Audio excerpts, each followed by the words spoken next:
Hey guys, welcome back to my channel. If you're new here, my name's Elise. I talk all things elevated living, conscious consumption, and being mindful of the impact we have on the planet. Guys, today's video is the second update of my Project Pan series for 2026. That means we are halfway through the year and I'm making progress through all of these products, and it's just like a reflection point when you get halfway through the year of like, okay, let's reflect on all the progress I've made so far and how much I still have to go. And Project Pan is just one of many examples of that. So beyond Project Pan, it's good to look at like financial goals, lifestyle goals, just goals in general, but we're going to keep it simple and talk makeup products today. So I'm going to go just in the same order of things that I've done before. We have lips, we have complexion, and we have eyes. Nothing about that has changed. And before we get into it, I'm still using the same 10 products. I haven't rolled anything out or rolled anything new in.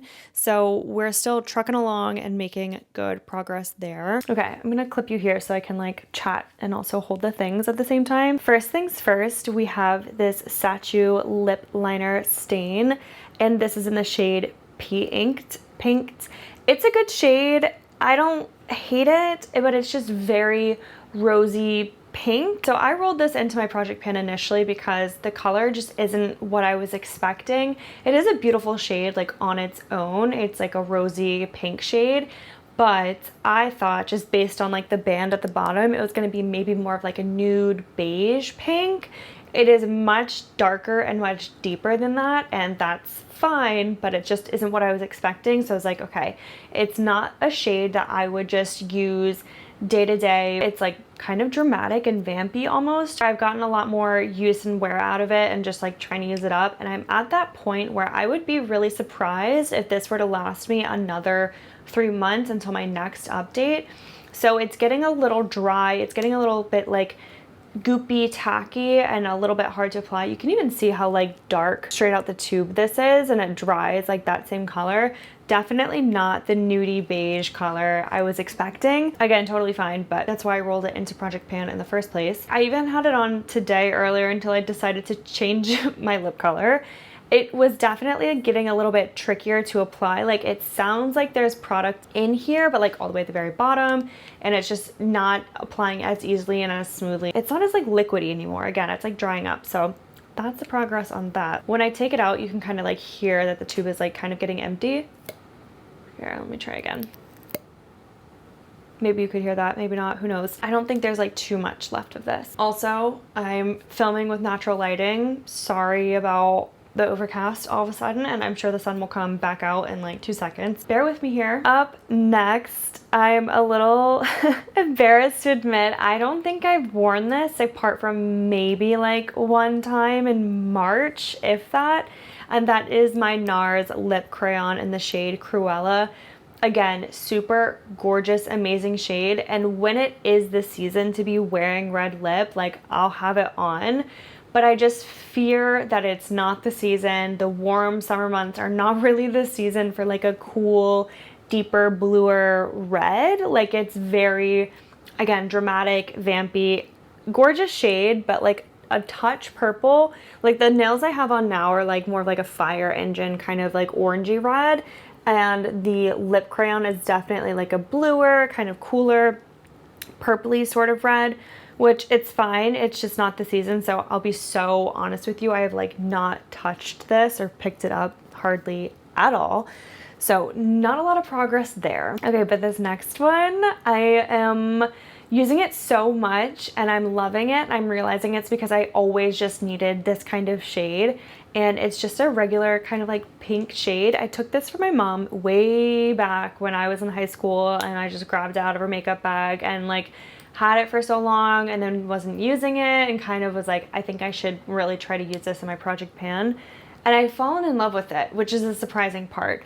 But it is a Color Design cream in the shade Pale Lip. It's exactly what it sounds like. It's like a very pinky pale, kind of reminds me of like early 2000s, like Y2K. This with like a deep brown like lip liner is just very Y2K.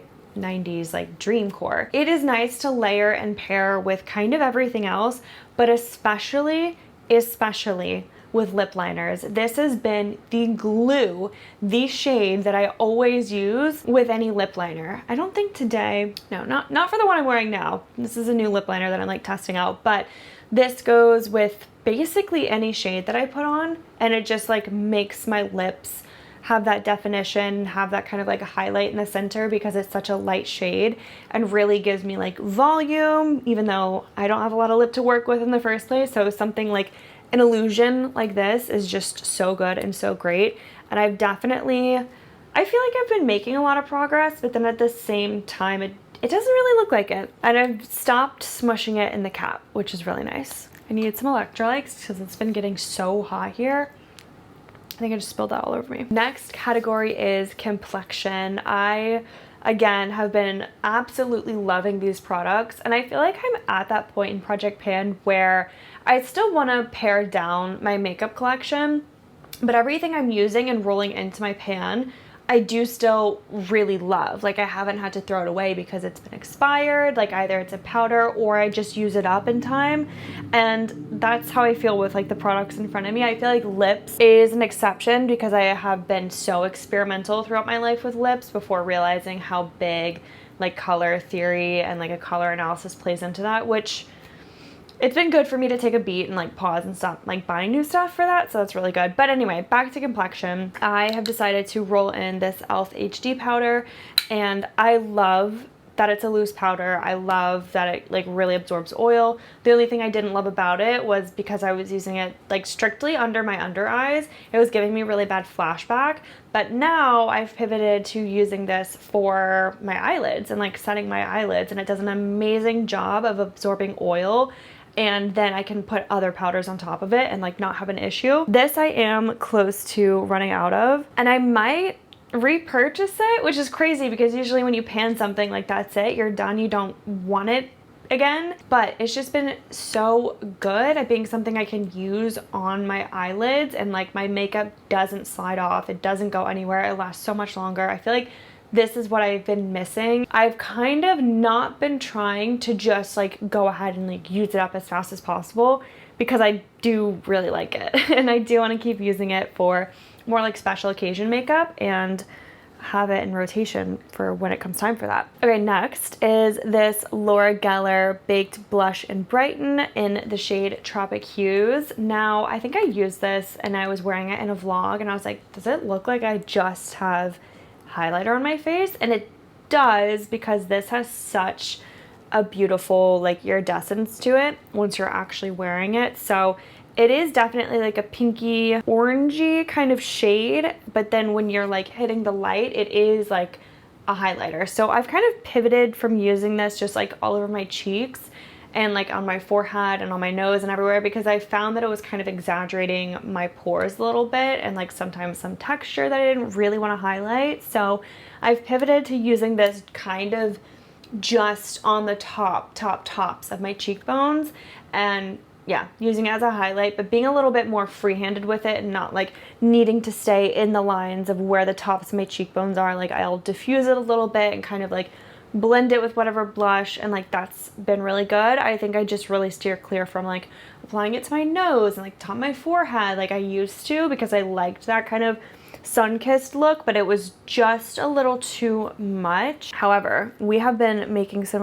really good progress with this. I can see all sorts of like dips and lumps and bumps, and that is a really good sign. I don't know if I'll be able to use this by the end of the year now, especially because I'm using it more as just a highlight, but it is gorgeous and it is really nice to have in rotation. Okay, up next is my Milk Makeup Contour Stick in the shade Toasted. It's actually called their Sculpt Stick. I've been getting so creative with this. On days where like I'm not really doing complexion or like doing makeup, I go ahead and put this in the hollows of my eyes and then just blend it out and kind of lift my eyes a little bit, but not have to put on like a primer and the loose powder and then more powders and then an eyeliner and like all that stuff. And I have made pretty good progress with this. This is one of those things, like, I don't know if I would repurchase a contour stick. I just feel like it's a bit much to have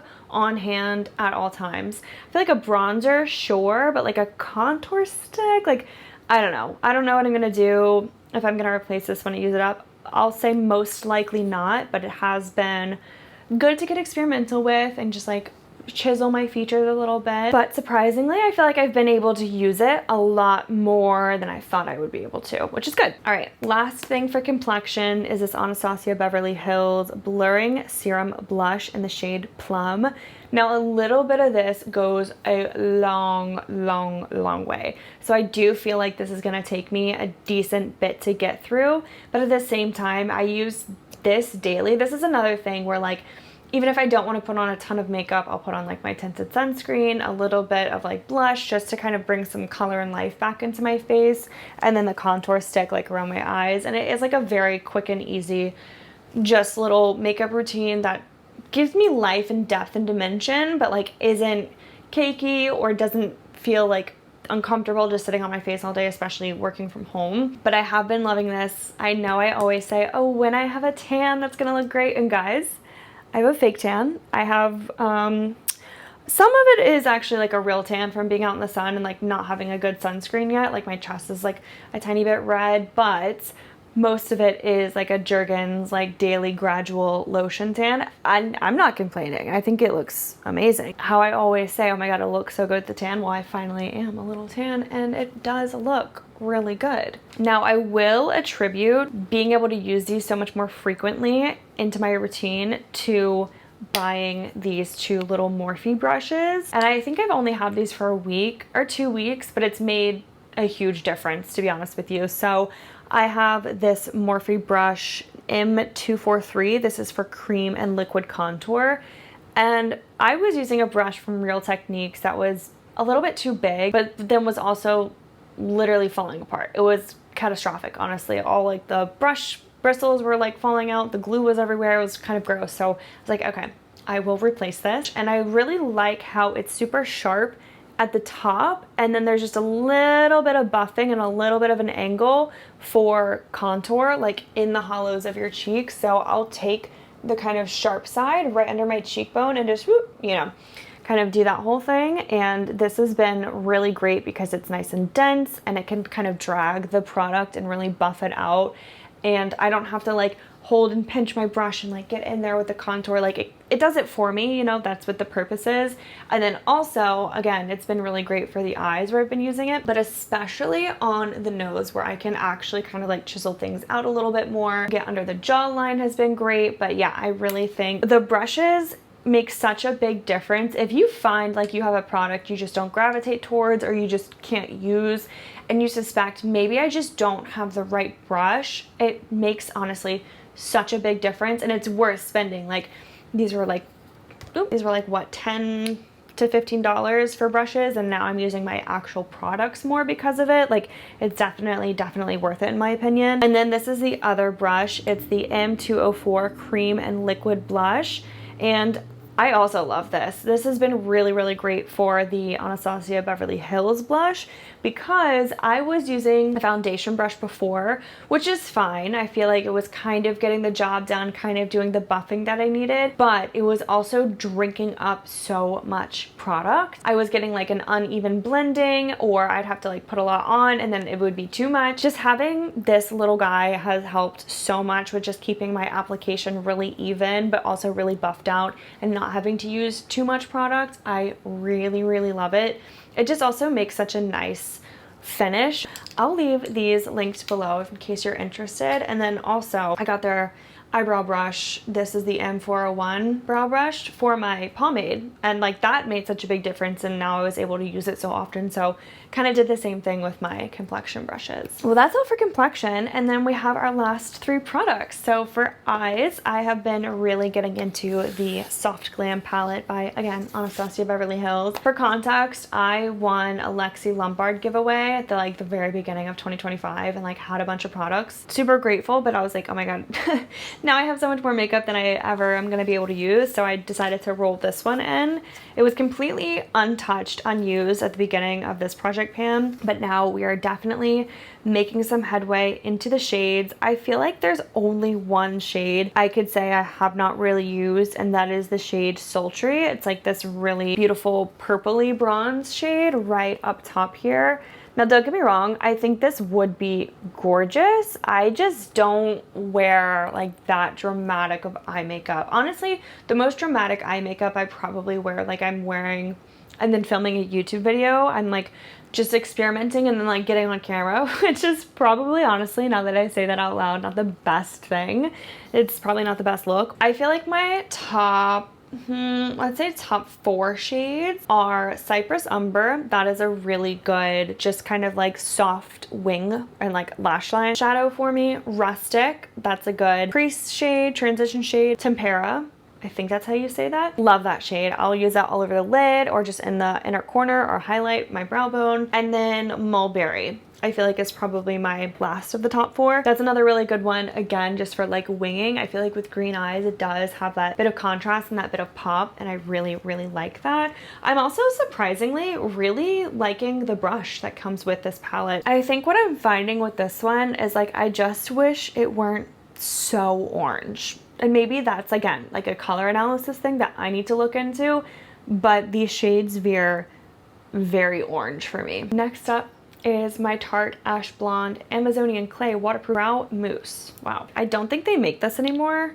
It's literally that old, and I am slowly but surely chipping away at this. It looks like someone's little clay project for a mouse. It looks like a little bit of like hand wheel pottery. I'm getting through it bit by bit. There's really nothing to say here. I think it's been good to like help fill in like sparse areas of my brows and like help shape them better. But for the most part, like I wouldn't be using this like if I didn't have to. Like if I didn't have it and just like want to get through it, I wouldn't really be using any brow product except apart from maybe like a gel to like, you know, slick it. All right, last product I have is my MAC paint pot in soft ochre. This I bought because of my oily eyelids and I thought this would really help. And then I started using a NARS soft matte concealer for my under eyes and also my lids, but I was like, wait, I have like duplicative products. Let me make my way through this one and then see if I want to stick to the NARS concealer. So I'm just working my way through this. I feel like I've been making decent progress. I don't feel like there is a ton of this stuff left. I might be like halfway through it. I do really like the texture and the consistency. I find sometimes it can be a touch dry and a touch hard to get spreading all over my lids, but I don't want to use a brush for it. I just prefer using my fingers and like warming it up that way. This also veers maybe a little bit orange on my skin tone, especially like my eyes being like purpley brown, and then, you know, putting something on them is like such a contrast and like kind of orange. It is a great product, don't get me wrong. Like I said, it feels duplicative and I don't want to have multiple products that kind of serve the same function or do the same thing. There's a car that like just parked right here and is now kind of blinding me, so we gotta wrap this up. Wow, guys, I can't believe we are halfway through the year and halfway through Project Pan. I feel like I'm making a lot of good progress and like getting further along than I even thought I would, which is really great. I do think the NARS lip crayon might be a miss for me. Like I am not making as much progress as I really want to, but then again, I'm like, there's not that much left. So we'll just keep on keeping on, see how far I can get, what I can get through, and I'll keep you guys updated, of course. If you guys like this type of video, obviously like it down below and definitely subscribe. I would love to have you along the journey and along all of my other conscious consumption content. A lot of personal finances rolled in and how it all links to sustainability. If you're working on your own Project Pan, let me know in the comments down below anything that you've worked your way through recently. I would love to know. My mom will send me pictures, or my friend Haley will send me pictures, be like, I panned this thing, and I'm like, ah, yes. I love to see the conscious consumption. I love to see people using their stuff up. The algorithm is going to recommend a video at the end of this one just for you, so stick around to see what that is. I'll catch you guys in my next video. Until then, don't forget to be kind to yourself, others, and the planet. Bye.